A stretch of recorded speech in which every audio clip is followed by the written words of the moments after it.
Tuldok lang sa mapa, ngunit ito na ang pinakabakod ng Pilipinas. Ang isla ng Panguan, ang pinakadulong isla sa timog kanluran ng bansa. Sa wikang Sama Badyaw, Panguan ang bigkas. Ang ibig sabihin, silungan o lugar ng kalakal. At ito nga ang ginamit na silungan ng mga Abu Sayyaf hanggang Abril ng taong ito. Ginagamit po yung mga remote islands para mag-reprovision. Doon po sila magpapahinga kung hindi maganda yung panahon. At doon din po sila nagpaplano ng mga ano nila, ng mga operations nila. Nag-construct po tayo doon ng mas magandang facility para sa mga tropa natin na naka-assign doon. Gusto po natin ipakita sa lahat na yung isla na yon na malapit po sa maritime boundaries ay pag-aari po ng Pilipinas.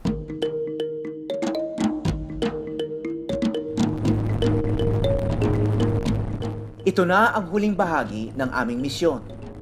Sakay na mabilis na barko ng Navy. 2 oras lang ang layo ng Panguan mula sa Sitangkay.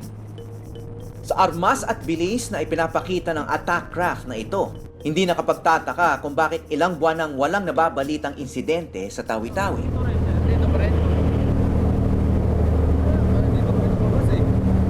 Pati itong bakod ng bansa na babantayan na rin. Dito matatanaw na ang Sabah na parehong inaangkin ng Malaysia at Pilipinas. Ngunit sa ngayon, kinikilala ng mundo na bahagi ang Sabah ng Malaysia.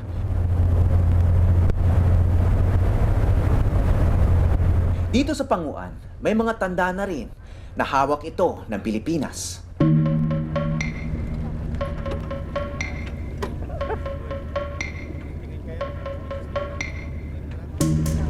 Ganda ng beach ah.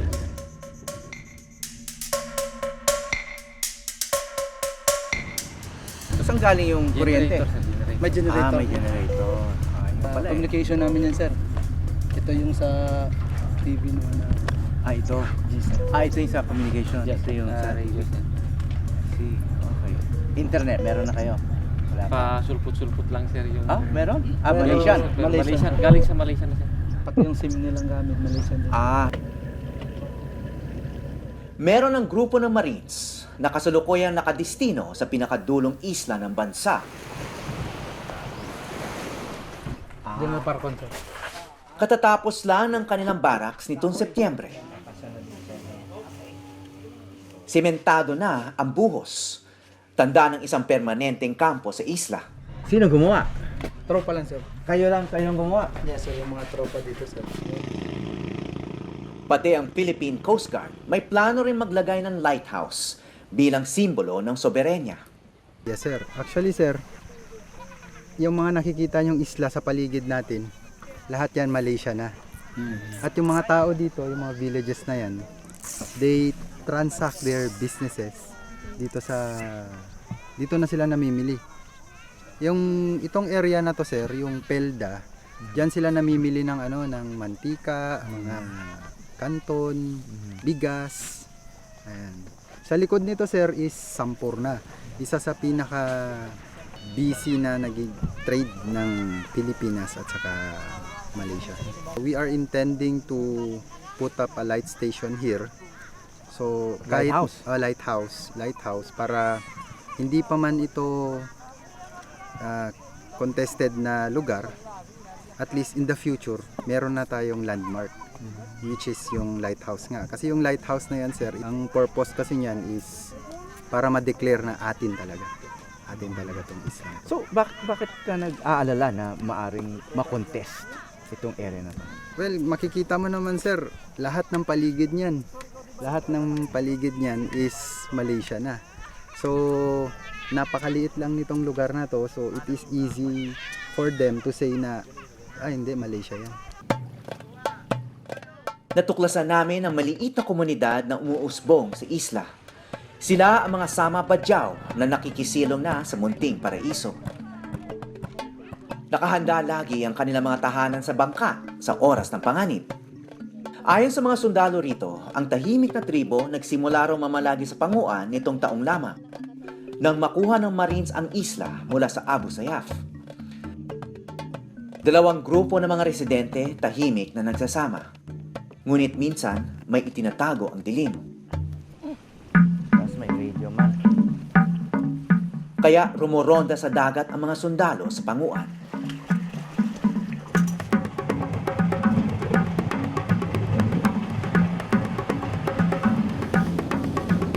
Kahit nasa gitna kami ng madilim na karagatan, alam nito mga Marines kung nasan sila sa pamamagitan ng Geographical Positioning System o GPS.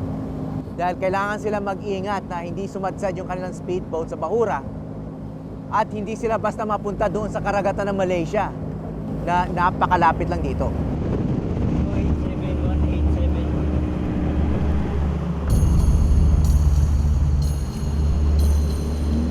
So kailangan pag lumakad kayo, iba-ibang baril. Hindi lang Yung M16 namin sir, wala piece out na yun sir sa amin. Yung M16. Ang gamit namin yun sir, yung bago, yung R4. Minsan daw inuumaga sila sa pagpapatrolya kung may balita ng kahina-hinalang galaw sa dagat. Ngunit sa gabing ito, maaga ang pack-up.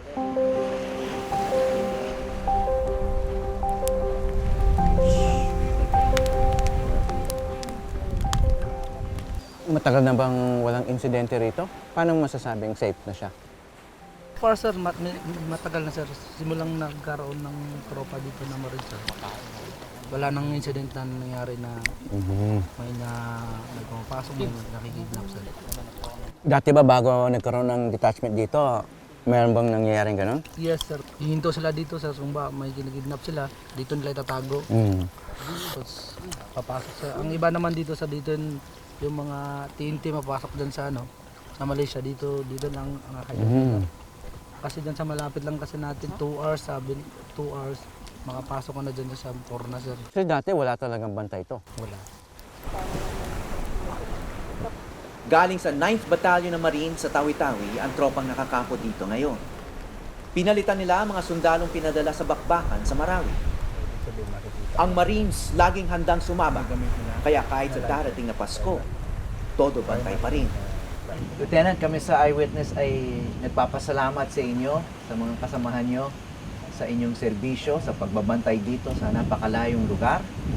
At meron kaming kaunting gustong ialay para sa inyong pwesto rito.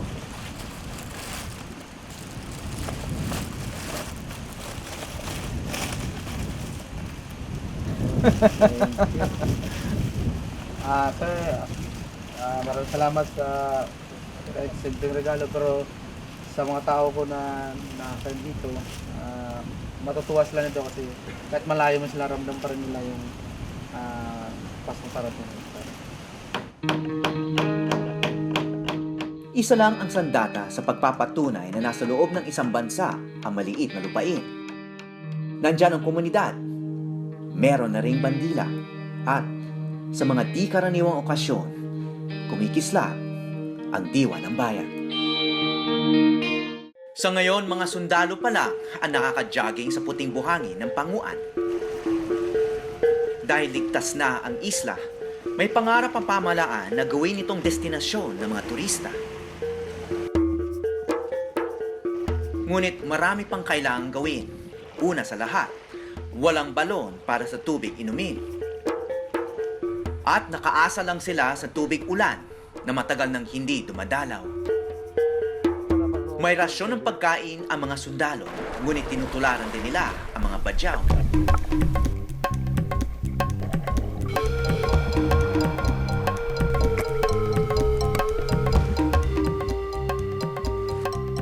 Wala pang 5 minutes, nakahuli na siya.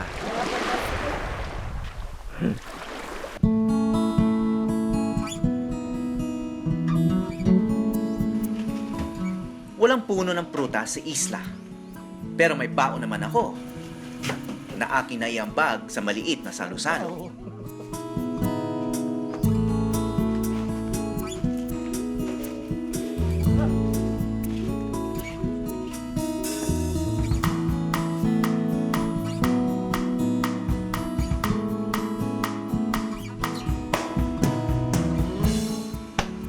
Yan ang Christmas salo-salo, di ba? Kailangan may prutas.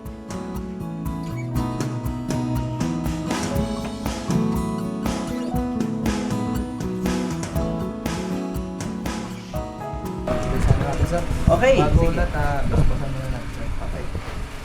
Manami na sa langit, kung saan man nagmula ang kabutihan sa mundo. Tanggapin mo nawa ang aming pasasalamat at nagdasal na pagkain ito para sa aming kabutihan at kalusugan. Amen. Amen.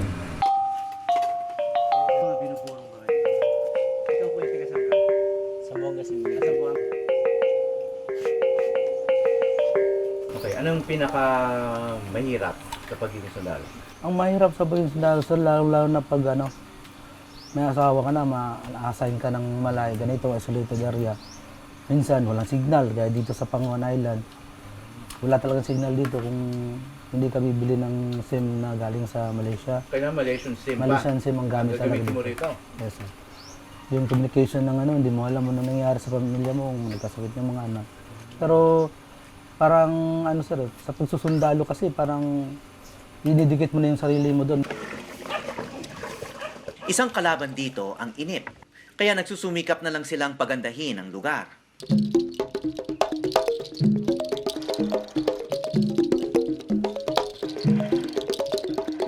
Ang ibang sundalo nakikisalamuha sa mga sama at tinuturoan ng mga bata ng abakada. Ang pinakamalapit na paaralan ay nasa malayong isla. Mandati pa mandati. Lasma bi sumerdati. Makikita rito na sa kapayapaan naguugat ang kabuhayan. Bago kami umalis, may huli akong iniwan sa mga sundalo. Gusto ko lang ipakita sa inyo, ito yung Murillo Velarde map na ginawa noong 1734 pa ng Pilipinas. Ito, napakahalaga nito dahil ito yung mapang ginamit sa The Hague, no, dun sa International Tribunal para ipaglaban yung kaso ng Pilipinas laban sa China. At ito yung katibayan na umaabot dito sa Panatag Shoal yung ating teritoryo. At ipinapakita din dito yung teritoryo ng Pilipinas. Pinapakita nga rito yung Borneo na kasama nga ng teritoryo ng Pilipinas. Kasi hanggang ngayon, di ba, dinidebate pa yung kung kanino ba yung Sabah o sa Malaysia ba o sa atin. Maraming salamat, sir, sa konting andog, sir. Ikikip namin to, sir, at din namin to, secure para at least kahit papano, meron din, nakita din namin tong simpleng ebidensya lang, pero proven talaga siya na ang nakalagay dyan is parte ng Pilipinas. Sa panahong agawan ng teritoryo, nakakagaan ng loob ang biyahe namin dito.